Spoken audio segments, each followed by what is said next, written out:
All right. Pluto here from Curse with Nientonsoh from Orbit Gaming. now Nientonsoh. Whenever I shoutcast, I always have trouble with that name a little bit. How exactly did you pull that name out of your ass? Well, basically, I played WoW in like 5th or 6th grade, and I randomly generated, and I just stuck with it since then. So yeah. So that was your WoW's the character's name? Yeah. What'd you play in WoW? I played Warlock mainly. I played a Warlock as well. We're like Warlock buddies. I like that a lot.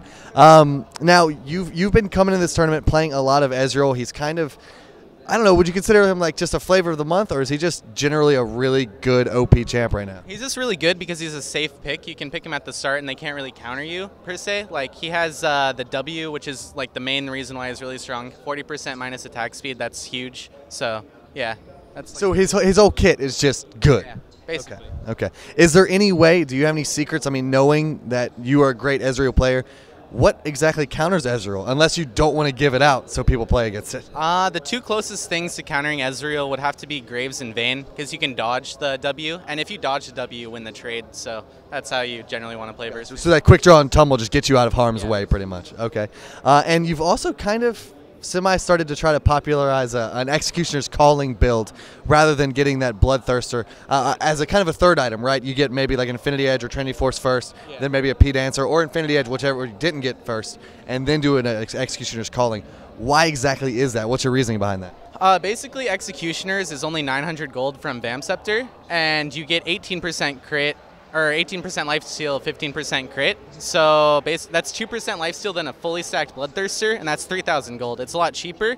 Plus, you get to sell it back for 900 gold, so you only lose like 400 gold in the exchange. So it's pretty cheap and cost efficient. So that's. Do you think that's an effective item on every AD carry, or are there only some that shine with it? It's generally good on all the ADs because it gives you lifesteal and crit. What AD doesn't want that? But it's generally better to pick up versus teams with heals like Soraka, Vlad, Mundo, and stuff like that. Yeah, that Grievous Wound can be devastating to a lot of champions. Now, what about the fact that I know a lot of times, sometimes you see like an Infinity Edge built on Corki early, sometimes you see the Trinity Force. What in your mind makes you say, I'm going Infinity Edge this game, or I'm going Trinity first this game?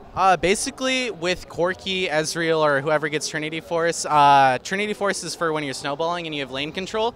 With the Phage proc and the Burst from Sheen, you're able to like control the lane and harass them and punish them while you're ahead and just press your advantage. But if you're behind, it's not very efficient because you don't do nearly as much damage, generally. Now, there's also a toss-up in the air in lane as Ezreal of, are you going to max Mystic Shot or are you going to max Essence Flux? The Q or W toss-up. I know, I think someone in Korea actually popularized kind of maxing the W, getting the Essence Flux, slowing their attack speed as much as possible, and also harassing them really effectively through the creeps. Do you adhere to one or the other? Like, do you always max W? Do you always max Q? Or do you just kind of see how the lane's going? I think that I copied the W thing from Bebe as a dog or someone like that, and then I brought it to MLG, and after that, it's when it got popular, I believe.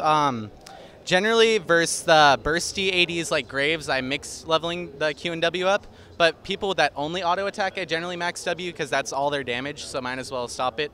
So yeah, that's how I go about it. Now, your support player here is Lemon Nation. How long have you guys played together, and do you guys feel like you guys are one of the top 80 carry support lanes in the game right now? We've been playing together for a couple months now. I don't know exactly how long, but yeah, I'd say we can compete with the best of them. So, is there anything that kind of is a trademark style for you guys? Are you guys overly aggressive? Are you guys very passive? Do you guys do a good mixture of both? And who makes the calls in the lane? Do you say, all right, Lemon, we're going in? Or does he say, come on, Nian, follow me to battle?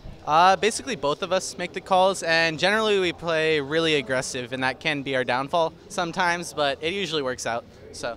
Wonderful. Well, you guys, are kind of up in the air as far as PAX is concerned. I know there's a few planets that have to align for you guys to get there. You're kind of vying for the new Monomaniac Ferris, no longer MTWNA. What exactly has to happen for you to get to PAX?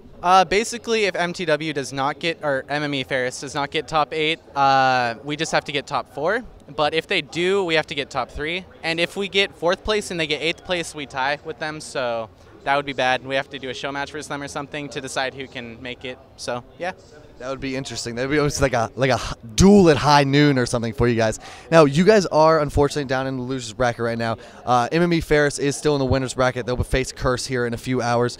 Do you guys think you guys have what it takes to kind of fight and claw your way back and maybe make it to the grand finals here at MLG Raleigh? Yeah, definitely. I can see us placing top 3 for sure. I think Curse will definitely take first place in this event. I'd say they're the strongest team here. Dignitas second, and I'd say we're third overall. But I do think we can make top 3 still. I think we're going to just get through the losers bracket with fair ease. Well, you may actually have to, if Curse is to knock down MME Ferris, you may have to go against them, and that would be a really cool match because both of you guys are fighting so hard to get to PAX. Are you scared of kind of the Afro Muffin bot lane whatsoever? Do you think you and Lemon can take him? I think we can definitely take them on. I'm not very worried about that. Only bot lane I'm worried about in NA is Double of Chowster. Well, maybe if you guys make it to PAX, you will see how you guys fare. As far as the entirety of Orbit is concerned, you guys have, Nubby Pooh Bear in the mid lane. How long have you guys all been playing together under the Orbit logo, and how comfortable do you guys feel with each other? I think we've been playing with Orbit for 3 to 5 months, somewhere around that.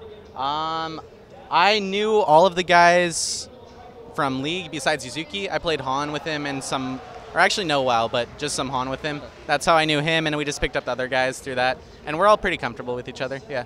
Good. I mean, we hope to see a strong performance coming out of the losers bracket here. Hopefully you guys can fight and claw your way back in. And, even though Curse and Dignitas are the 2 strongest teams here, from a lot of people's perspectives, you guys could be the giant killers. Maybe you could take them down. I know you didn't have the greatest showing against Curse yesterday, but you can always come back and bounce back, hopefully. Do you have any shout-outs or anything as far as Twitter or Facebook are concerned? You can follow me on Twitter at Nientonsoh2, as well as Facebook. It's just Nientonsoh. You can like that if you'd like. That'd be awesome. But yeah, that's all the shout-outs I have for right now, besides orbitgaming.net. And yeah, that should be all. Was Nientonsoh 1 taken? I actually used that a while back, and I forgot the password or something, so I just made Nientonsoh 2. So. Okay, well, 1 or 2, it doesn't matter. You're always number 1 in my heart. Thanks. There you go. Well, thank you so much for the interview. I appreciate it. Best of luck coming out of losers bracket, and I hope to see you guys at PAX, assuming the stars align. But we'll see you next time for another interview.